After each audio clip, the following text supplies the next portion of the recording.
In 1543, the royal palace of Lisbon stood as a beacon of splendor amidst the golden hues of an Iberian sunset.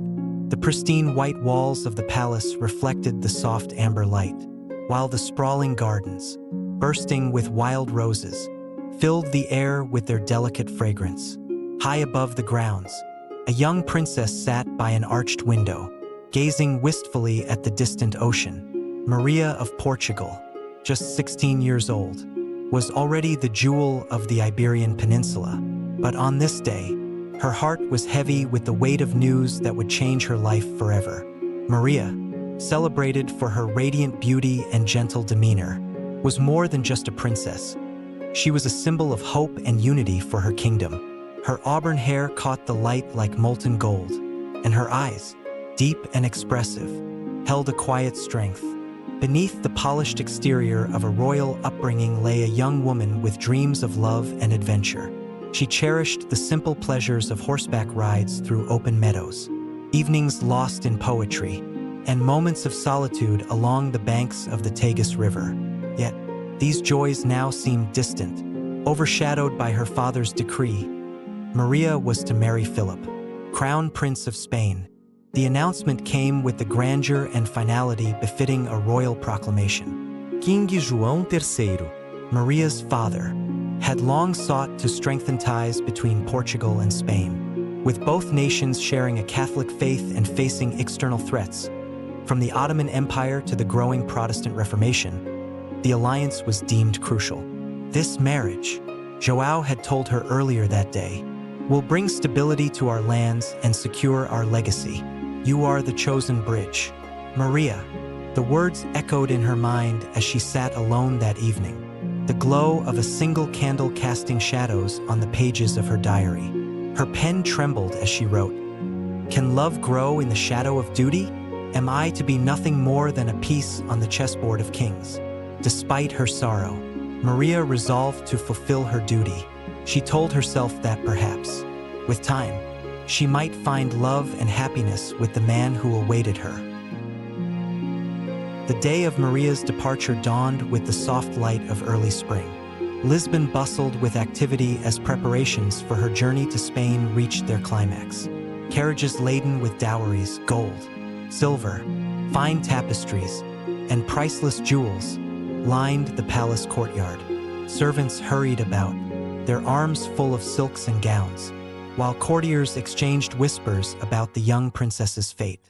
Maria, dressed in a gown of pale blue, stood at the grand gates of the palace, her composure betraying none of the turmoil within. She embraced her younger siblings, her hands lingering on their small faces as if trying to memorize every detail. Her mother, Queen Catherine, held her tightly, whispering prayers for her safety and happiness. But it was her father's words that lingered as she climbed into the gilded carriage.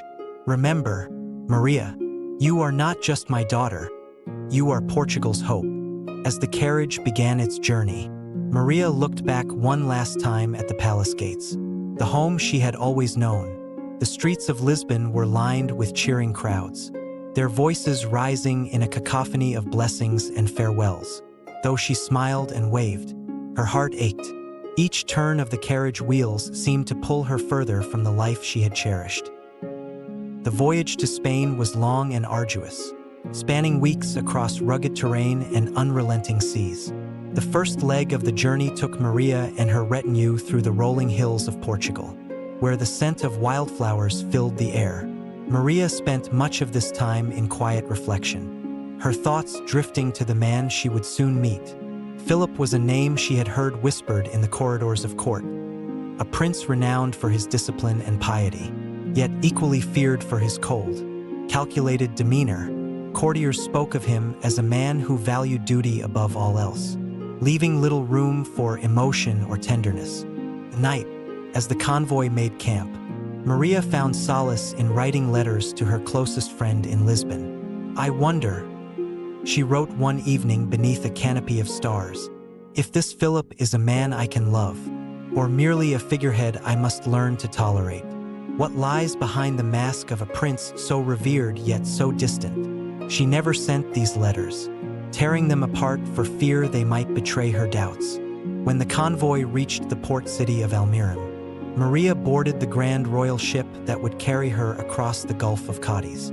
The sea voyage was both exhilarating and terrifying. The vastness of the ocean, with its endless waves and salty winds, mirrored the uncertainty in her heart.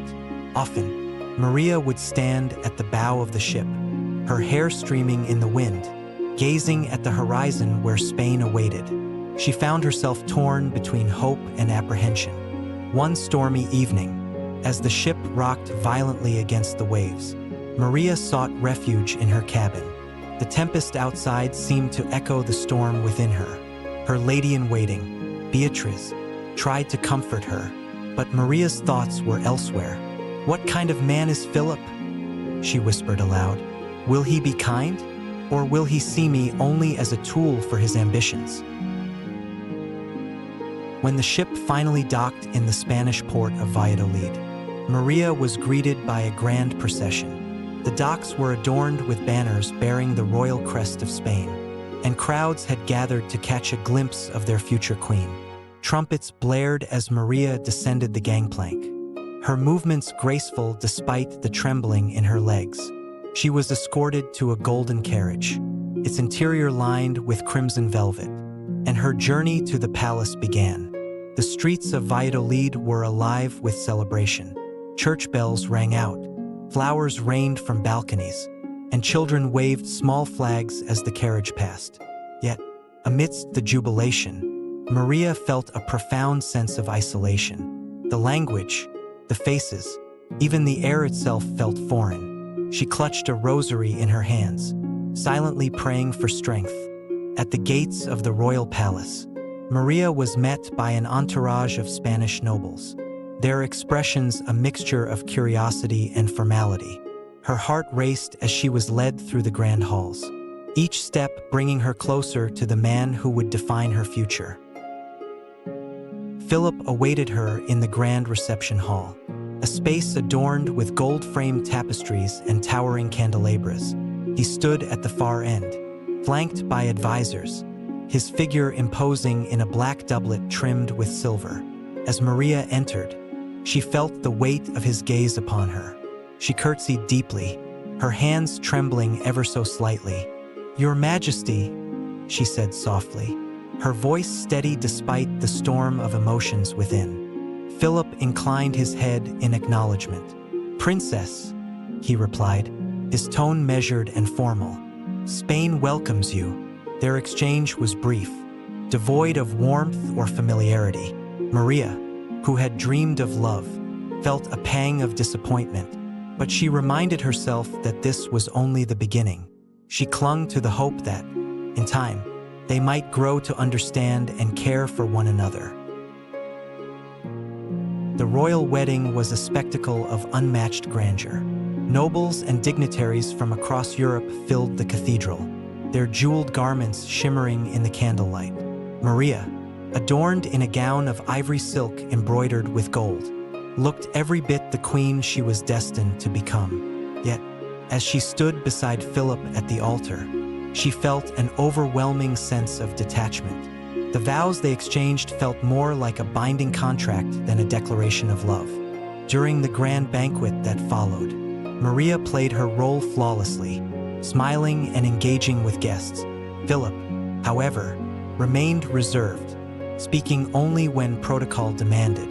The distance between them was palpable, a chasm that no amount of ceremony could bridge. Maria's early days in the Spanish court were marked by loneliness. The rigid protocols and unfamiliar customs left her feeling like an outsider. Philip, consumed by matters of state, rarely spent time with her. She would wander the vast palace gardens alone, finding solace in the blooms she had brought from Portugal. At night, she poured her thoughts into letters, many of which were never sent. Her only source of comfort came with the birth of their son, Don Carlos.